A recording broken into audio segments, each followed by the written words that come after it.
रहती हैं तो स्वभावश आप लोग गए होंगे। रामेश्वरम में एक हनुमान जी के दर्शन हैं, आप लोगों ने किए हो ना किए हो।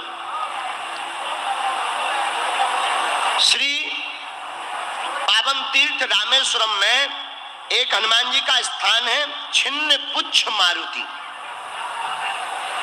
छिन्न पुच्छ मारुति, जहां हनुमान जी की पूंछ कट गई थी वहां के दर्शन है हनुमान जी की, इसलिए उनका नाम पड़ गया श्री छिन्न पुच्छ मारुति। बड़ा दिव्य स्थान है। वहीं पर रामेश्वरम के बगल में जहां हनुमदेश्वर महादेव है, उसी के बगल में श्री छिन्न पुच्छ मारुति का स्थान है। और जब तक छिन्न पुच्छ मारुति का दर्शन ना करो तब तक रामेश्वरम की यात्रा पूर्ण नहीं मानी जाती। इस कथा को पंडित श्री गोपालाचार्य जी बड़े अच्छे भाव से कहते थे, हम आपको सुनाते हैं कि जब राम सेतु का निर्माण होने लगा, राम सेतु बनने लगा। देखो वैसे तो एक बात बताएं, राम सेतु, लोग कहते कि राम सेतु क्या है? राम सेतु है, यही राम सेतु है।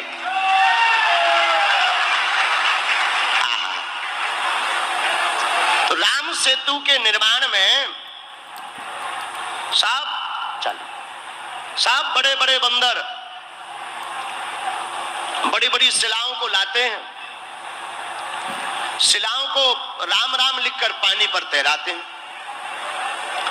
राम सेतु का निर्माण जोड़ने का कार्य करता है। और एक बहुत अच्छी बात है हिंदुओं के लिए, राम सेतु की कथा को हिंदुओं को जरूर सुनना चाहिए और हिंदुओं को स्वीकार भी भावपूर्वक करके जीवन में उतारना भी चाहिए।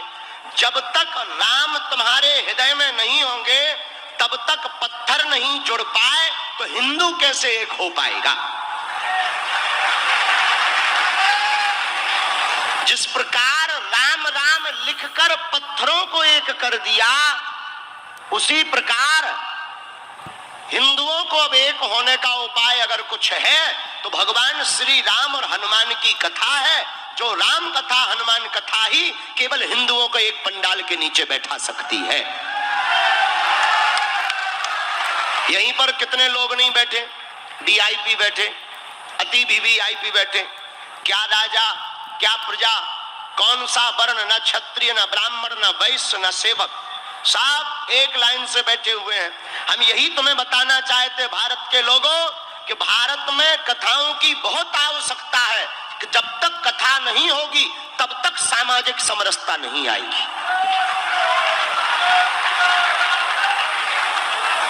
तो राम सेतु का निर्माण बड़े बड़े बानर कर रहे थे। राम की कृपा से एक गिलहरी तो जानते हो, एक गिलहरी समुद्र की रेती अपने शरीर में लगाकर और भागी भागी जावे और पत्थरों के ऊपर अपने शरीर को छटपटा के दौड़ावे। हनुमान जी गौर से देखे, हनुमान जी बोले देखो गिलहरी भागो यहां से। गिलहरी बोली क्यों? हनुमान जी बोले तुम्हारा छोटा सा शरीर, बड़े बड़े बंदर, अभी कोई पैर रख दे तो मर और जाओगी, नाहक में शरीर गवा दोगी, नाहक में शरीर गवा दोगी। बंदरों के बीच में, बड़े बड़े बानरों के बीच में तुम अपना शरीर लेकर मत घूमो, और तुम्हारे ये छिटकने से, दो चार रेत के कण डालने से पुल नहीं बनना है। गिलहरी कुछ नहीं बोली, दोनों हाथ ऐसे करके खड़ी हो गई, मानो हनुमान जी को चिढ़ा करके कहने लगी हो कि तुम बड़े हो तो क्या हुआ, हम भी छोटे हैं, हम भी अपने स्तर से काम भी तो कर रहे हैं। हनुमान जी ने गिलहरी को बहुत समझाया लेकिन गिलहरी नहीं मानी। गिलहरी कहती अगर हम छोटे हैं तो सेवा तो करेंगे। जब गिलहरी नहीं मानी तो एक बार हनुमान जी के ही पांव के अंगूठा के छोटे से भाग से गिलहरी की पूंछ दब गई। अब गिलहरी बड़ी चिचियाई, हनुमान जी ने देखा कोई चिचिया रहा है, कौन है? नीचे देखा तो गिलहरी। हनुमान जी ने पैर दूर किया तो डांट करके हनुमान जी ने कहा, हमने पहले ही कहा था क्या बीच में मत घूमो। अब मान गई, देखो घाव बन गया तुम्हारी पूंछ में, वो तो कुशल है हमारा पैर के अंगूठा का अंगला भाग रखा, अगर अंगूठा ही रख जाता सोई तुम्हारा काम हो जाता। गिलहरी रोने लगी, बोली रुक जाओ, हम तुम्हारी राम जी से शिकायत करेंगे, बड़े दरबार में तुम्हारी शिकायत करेंगे। हनुमान जी बोले जाओ कर दो, हमें कोई दिक्कत नहीं। आहा, गिलहरी भागी भागी राम जी के पास गई, जाकर राम जी को प्रणाम करके कहा, भगवान आपके होते हुए हम जैसे छोटे जीवों पर अन्याय हो जाए, क्या ये आप सह सकते हो? राम जी बोले बिल्कुल नहीं, इधर आओ, क्या बात है? गिलहरी दोनों हाथ ऐसे करके खड़े हो गई, सरकार आपके रहते हुए हम पर अत्याचार हो गया। क्या हुआ? हमारी पूंछ देखो। गिलहरी की भगवान ने पूंछ देखी, बोले ये घाव कैसे हो गया? महाराज ये एक बहुत बड़ा बंदर है आपके यहाँ, उस बंदर की करामात है ये। राम जी ने गिलहरी को अपनी हाथ में लिया, पूंछ के ऊपर हाथ रखा तो जो उसका दुख था, करुणाबान करुणा निधान श्री रघुनाथ जी के हाथ रखते ही उस पूंछ का घाव ठीक हो गया और गिलहरी प्रसन्न हो गई। राम जी अपनी 3 अंगुलियां गिलहरी के ऊपर फिराए। लोग कहते हैं कि पहले तो गिलहरी के ऊपर कोई निशान नहीं थे, जब राम जी ने अपनी 3 अंगुलियां गिलहरी के ऊपर फिराई, वही 3 अंगुल के निशान आज भी गिलहरी के ऊपर है। मानो राम जी ने कह दिया कि अब हमारी सील सिक्का लग गई, अब तुम्हें कोई रोक नहीं सकता। गिलहरी बोली ऐसे काम नहीं चलेगा, आप हमारा पहले न्याय करो। क्या हुआ है? आपके यहाँ बलवान बंदर ने हमारी पूंछ में घाव लगा दिया, उसको दंड दो, और आप जब तक दंड नहीं देंगे तो हम मानेंगे नहीं। राम जी बोले ठीक है जाओ ले आओ। गिलहरी बोली पहले वचन दो कि आप दंड दोगे। राम जी बोले वचन है।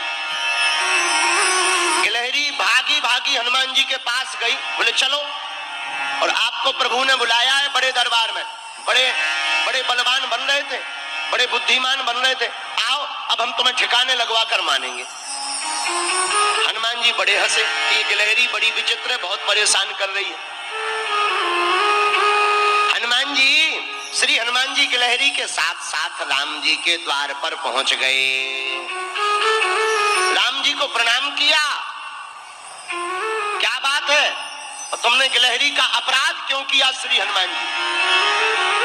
हनुमान जी हाथ जोड़कर बोले प्रभु हमने अपराध नहीं किया, यही गिलहरी बीच के बीच भाग रही थी, इधर से उधर उथल पुथल कर रही थी, हमने तो टोका था, रोका था कि बड़े बड़े बंदर हैं, चिपल जाओगी, चप जाओगी, मर जाओगी। महाराज धोखे से हमारी ही पांव से इनकी पूंछ दब गई।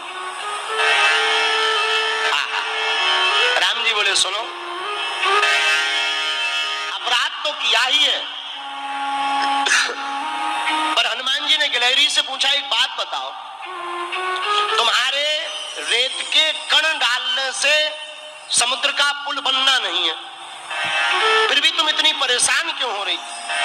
राम जी बोले बात तो सही है, बताओ गिलहरी। गिलहरी ने जो जवाब दिया उसको सुनकर हनुमान जी की आंखों में आंसू आ गए। गिलहरी हाथ दोनों जोड़कर बोली राम जी हमें पता है कि हमारे कारण से पुल नहीं बनना है, लेकिन इन बंदरों ने आपकी इस सेना ने बड़े बड़े पत्थर ला करके पुल बना दिया, 1200 किलोमीटर लंबा पुल बनाया है महाराज, 120 किलोमीटर चौड़ा राम सेतु। राम जी बड़े बड़े पत्थर लगे हैं, आपके चरण बड़े कोमल हैं, बड़े बड़े पत्थर लगे हैं, आपके चरण बड़े कोमल हैं। उन चरण कोमल जब आप पत्थरों में पत्थर हैं उबड़ खाबड़ रखोगे, कहीं चोट लग जाए, आपके चरणों से खून बहने लगे, तो ये बनते तो बड़े बुद्धिमान है तुम्हारे हनुमान जी, बड़े बुद्धिमताम वरिष्ठम ज्ञानिनामाग्रगण्यम सकल गुण निधानम वानरारामधीशम, पर इन्हें ज्ञान एक रत्ती का नहीं है। तुम्हारे हनुमान जी को ज्ञान एक रत्ती का नहीं है। हम छोटे जरूर हैं पर हमें ज्ञान ठीक ठाक है। राम जी बोले क्या ज्ञान है? बोले ये तुम्हारे बड़े बड़े बंदर बड़ी बड़ी सिलाएं लगा रहे, पर आपके चरण बड़े कोमल हैं, आप चलोगे तो कहीं पत्थर लग जाएगा, तो हम रेती जाकर के रेती उन पत्थरों की दरार में भरते हैं ताकि आपके चरणों में कोई चोट ना लग जावे। आहा, हनुमान जी को सुनकर आंखों से आंसू आ गए। अरे धन्य हो गिलहरी, आप धन्य हो, आपका भाव धन्य है। गिलहरी बोली ये सब बातें छोड़ो, अब ज्यादा मलाई मत मारो, प्रभु आपने कहा था कि हम दंड देंगे, आप इनको दंड दीजिए, इन्होंने हमारी पूंछ में घाव बनाया है, आप इनको दंड दीजिए। आहा, राम जी बोले बताओ क्या दंड दें? राम जी बोले हनुमान जी आपसे भक्तापराध हो गया है, भक्त का अपराध हो गया है, इसलिए आपको दंड तो भोगना ही पड़ेगा। हनुमान जी बोले सरकार भाव इनका बहुत अच्छा है, अब जो भी आप दंड दें हमें सब स्वीकार है। राम जी बोले जैसे तुमने इनकी पूंछ को घाव बना करके दर्द पहुंचाया है, जाओ तुम्हारी भी पूंछ एक बार कटेगी। हनुमान जी बोले जय हो। हनुमान जी ने कोई जवाब नहीं दिया। अच्छा फिर हनुमान जी की पूंछ कटी कब? रामेश्वरम में जब शंकर जी की शिवलिंग की स्थापना होनी थी, तो राम जी ने हनुमान जी को कहा कि जाओ कैलाश पर्वत से भगवान शंकर के पास से शिवलिंग लेकर आओ। हनुमान जी उड़कर गए। कथा में कल्प कल्प का भेद है। आपको यहां पर एक बात और बता दें, रामेश्वरम राम जी तब जा रहे हैं जब लंका में रावण का वध करना है, तो जानकी जी को लाना है, लेकिन यहाँ रामेश्वरम की प्राण प्रतिष्ठा में जानकी जी स्वयं सम्मिलित हुई हैं। हाँ। और रावण स्वयं लेकर आया जानकी माता को। कब? जब राम जी को शंकर जी की प्राण प्रतिष्ठा करनी थी तो विचार विमर्श हुआ कि विद्वान कौन है, कौन विद्वान है जो बढ़िया प्राण प्रतिष्ठा करता हो। तो जामवंत जी बोले बाकी तो सब ठीक है, वर्तमान में एक ही विद्वान है जो अपना शत्रु है, रावण। राम जी बोले शत्रु है तो क्या हुआ, अगर आचारत्व स्वीकार करे तो रावण को ही बुलाया जाए। तो जामवंत जी गए लंका रावण के पास, रावण से हाथ जोड़कर प्रार्थना की कि हम भगवान श्री राघवजू सरकार के दूत हैं और आपको आचार्य के रूप में आपके पास हमें प्रार्थना करने के लिए भेजा है, और आप हमारे प्रभु श्री राम को शिष्य रूप में स्वीकार करो और भगवान शंकर की प्राण प्रतिष्ठा करवानी है शिवलिंग की, क्योंकि आप शंकर जी के बहुत बड़े भक्त हैं। आप सुनकर चौंक जाएंगे। रावण तैयार हो गया। रावण जानता था कि वही राम है जिनको हमसे युद्ध करना है, जिनकी पत्नी का हम हरण करके आए, लेकिन रावण ने कहा जामवंत जी जाओ, आप अपने राम जी से कह देना कि पंडित जी तैयार हैं और यह प्राण प्रतिष्ठा करवाने के लिए रामेश्वरम आ जाएंगे। लेकिन एक बात बताओ, हमारे यजमान के पास सामग्री तो पूर्ण है, क्योंकि जो सामग्री पूर्ण ना हो वो पूर्ण करने की जिम्मेदारी आचार्य की होती है। सामग्री तो पूर्ण है। अब जरा शब्द शैली पर गौर करना। जामवंत जी हाथ जोड़कर बोले हे राजा रावण, आचार्य रावण, हे श्रेष्ठ विद्वान रावण, सामग्री तो पूर्ण है, लेकिन हमारे स्वामी प्रभु श्री राम की पत्नी का हरण कोई लंका का राजा रावण हरण करके ले गया। तो पत्नी भर नहीं है, बाकी सब है। अब जरा जवाब सुनना रावण का। बोले चिंता मत करो जामवंत जी, हमारे यजमान राम से कह देना कि आचार्य रावण स्वयं लंकाधिपति रावण से कुछ देर के लिए जानकी जी को उधार लेकर के आएगा, लिए जानकी जी को उधार लेकर के आएगा। तो महाराज आप सुनकर चौंकेंगे। आश्चर्य वाली बात यह है कि रावण माता जानकी को पुष्पक विमान पर लेकर के रामेश्वरम आया, उतरा, भगवान श्री राम ने प्रणाम किया, भगवान राम से पूछा क्यों, सामग्री तो पूर्ण है। भगवान राम ने कहा हे आचार्य प्रवर, हे आचार्य श्रेष्ठ रावण, बाकी सामग्री तो है, बस पत्नी नहीं है, पत्नी के बिना यज्ञ अधूरा होता है। तो आचार्य रावण ने कहा चिंता मत करो यजमान राम, हम लंकाधिपति रावण से तुम्हारी पत्नी को कुछ देर के लिए लेकर आए।